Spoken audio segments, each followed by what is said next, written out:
याकूब की पत्री अध्याय 4 में, उसमें परमेश्वर कहता है, तुम में लड़ाइयाँ और झगड़े कहाँ से आ गए।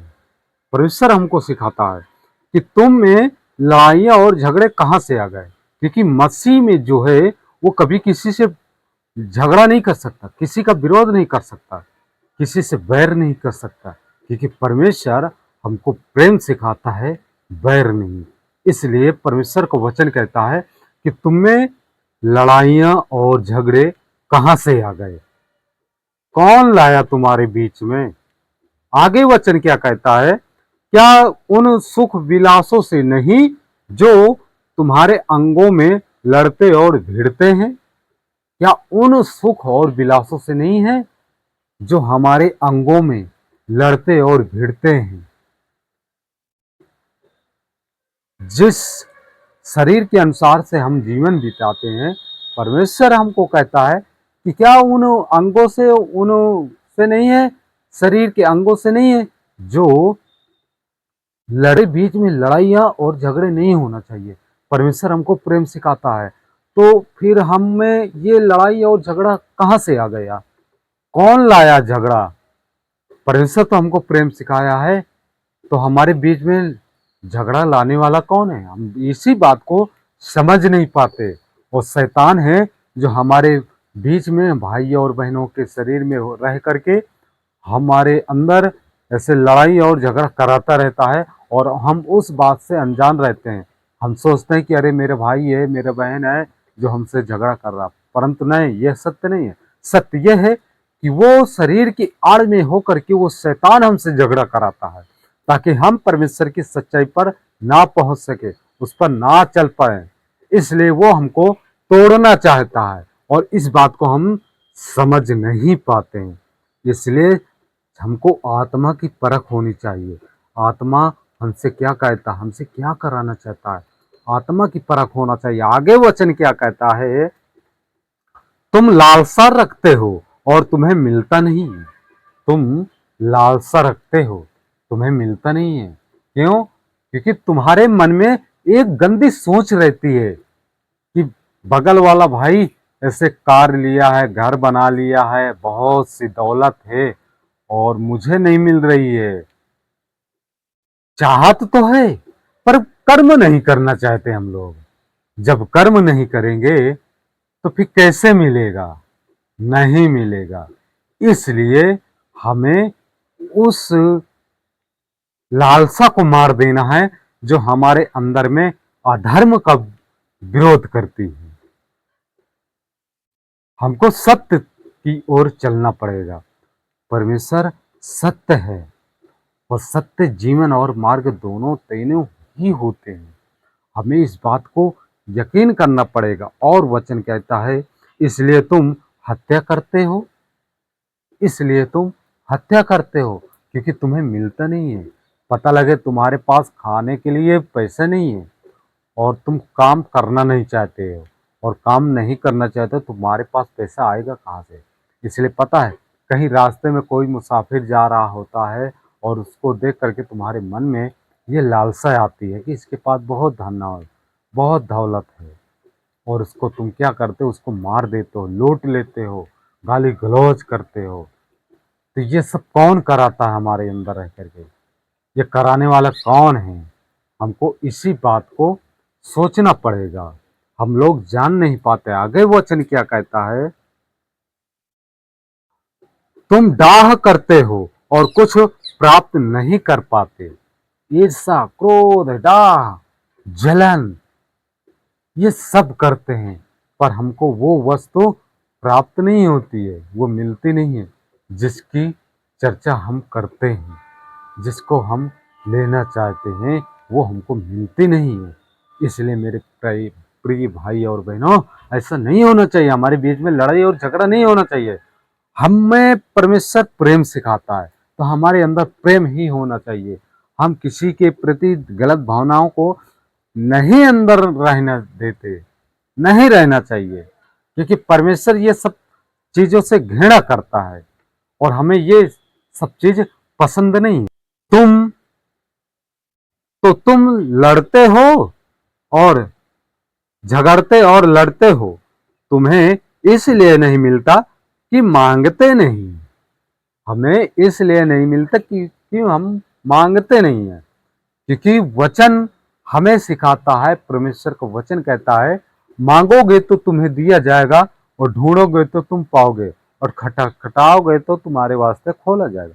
जब हम मांगते नहीं है तो हमें मिलेगा कैसे? ढूंढेंगे नहीं तो हम कैसे पाएंगे? और जब हम प्राप्त करना चाहते हैं तो हम बुरी इच्छाओं से प्राप्त करना चाहते हैं, हम उस चीज को प्राप्त कर नहीं पाते, क्योंकि हमारी जो भावनाएं हैं वो भावनाएं जो है वो गलत हैं, इसलिए हम प्राप्त कर नहीं पाते हैं। परमेश्वर इसीलिए मानव जाति से ज्यादा प्रेम करता है, क्योंकि मानव जाति उसके समांतर, उसके स्वरूप में रचा हुआ है। आप सब ज्यादा से ज्यादा परमेश्वर पे विश्वास और भरोसा रखिए, परमेश्वर आप सबको कामयाबी देगा। आगे वचन, तुम बुरी इच्छा से मांगते हो, तुम्हें मिलता क्यों नहीं है पता है? क्योंकि तुम बुरी इच्छाओं से मांगते हो, इसलिए तुम्हें मिलता नहीं है। इसलिए जब भी हम मांगे, बैठ करके परमेश्वर से प्रार्थना करें, और प्रार्थना करने के बाद परमेश्वर से सच्चाई ईमानदारी से मांगे। हम गलत भावनाओं से नहीं मांग सकते, परमेश्वर से गलत भावनाओं से हम प्राप्त करने नहीं कर सकते, कभी नहीं कर सकते। इसलिए हम मांगे तो आत्मा और सच्चाई से मांगे, विश्वास से मांगे। हम गलत इच्छाओं से मांगते हैं, बुरी इच्छाओं से मांगते हैं। अब मसीह लोग होते हैं कि ये सोचते हैं कि प्रभु में आने से धन दौलत और रुपया पैसा और गाड़ी मकान सब कुछ मिलता है।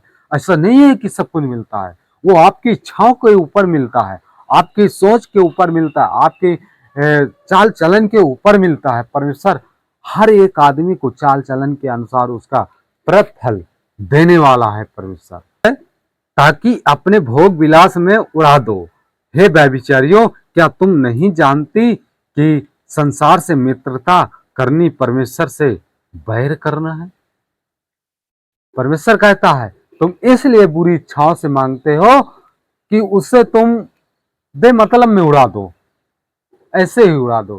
क्या तुम नहीं जानते हो कि संसार से प्रेम करना व्यर्थ है, परमेश्वर के विरुद्ध है? और हम इस बात को नहीं समझ पाते हैं।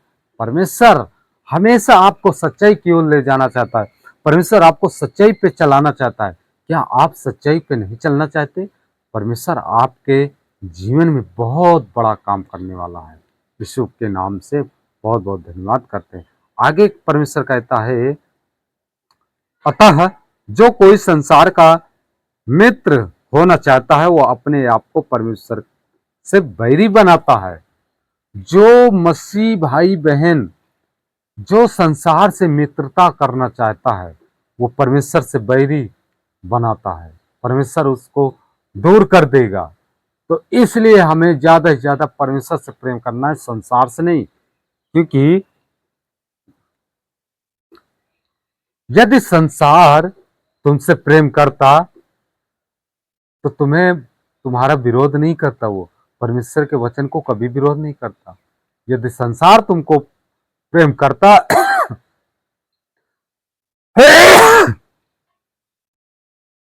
यदि संसार आपसे प्रेम करता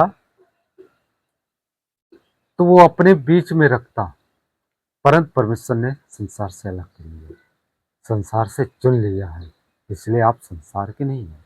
आगे वचन क्या कहता है हमें, क्या तुम यह समझते हो कि पवित्र शास्त्र कहता है, पवित्र शास्त्र व्यर्थ कहता है, अर्थात जिस आत्मा को उसने हमारे भीतर बसाया है, क्या वह ऐसी लालसा करता है जिसका प्रतिफल दाह हो? कि पवित्र शास्त्र जो कहता है वो व्यर्थ कहता है।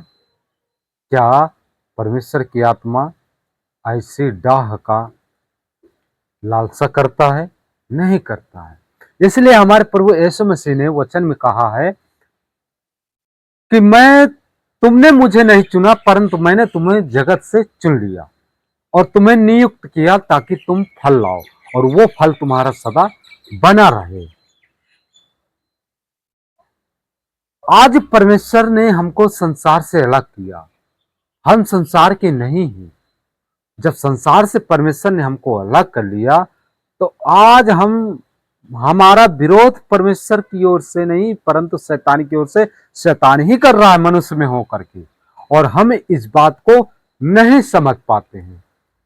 तो मेरे प्रिय भाई और बहनों, आप संभर जाइए, परमेश्वर आपको बचाना चाहता है।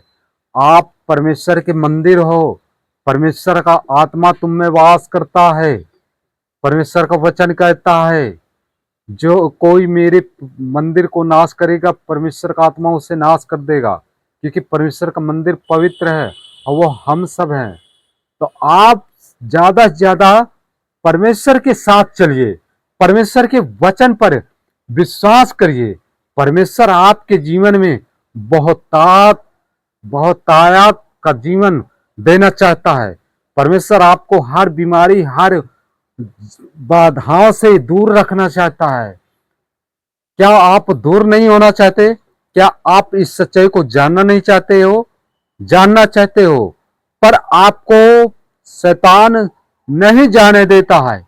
इसलिए आप ज्यादा से ज्यादा परमेश्वर पे विश्वास और भरोसा रखिए। परमेश्वर आपके जीवन में सब काम करेगा।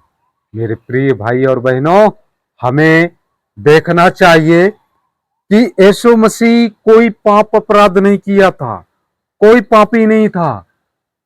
पाप हमने किया, पर हमारी वजह से यीशु मसीह ने शैतान को कहा कि इन्हें क्षमा कर, इनका कर्ज मैं उतारता हूं। आज हमारे कारण यीशु मसीह क्रूस पे चढ़ा और उसने अपने आप को बलिदान कर दिया, लहूलुहान कर दिया। हमारे प्रभु यीशु मसीह मुर्दों में से 3 दिन के बाद और 4 दिन के बाद जीवित हुए और उनको जिंदा उठा लिया गया। बाइबल में ऐसे 3 से भविष्यवक्ता हैं जिनको परमेश्वर ने जीवित इस पृथ्वी पर बुलाया है। पहला है हनोक, जिसको परमेश्वर ने जीवित उठा लिया। दूसरा है एलियाह, जिसको परमेश्वर ने जीवित उठा लिया। और तीसरा है हमारा प्रभु यीशु मसीह, 3 दिन के बाद मरे हुए में से जी उठे और कुछ दिन व्यतीत किए पृथ्वी पर। इसके बाद परमेश्वर ने उसको उठा लिया। तो इसलिए कहते हैं विश्वास में तो वो सामर्थ्य है जो आपको हर एक बाधाओं से दूर कर सकता है। आप परमेश्वर के साथ चलिए, सच्चाई को पकड़िए, सच्चाई आपको जीवित रखेगी। इंसान जीवित नहीं रखेगा। ईश्वर का पवित्र वचन, एक एक वचन आपको जीवित रखना चाहता है। क्या आप जीवित नहीं रहना चाहते हो? परमेश्वर आप सबको आशीष दे।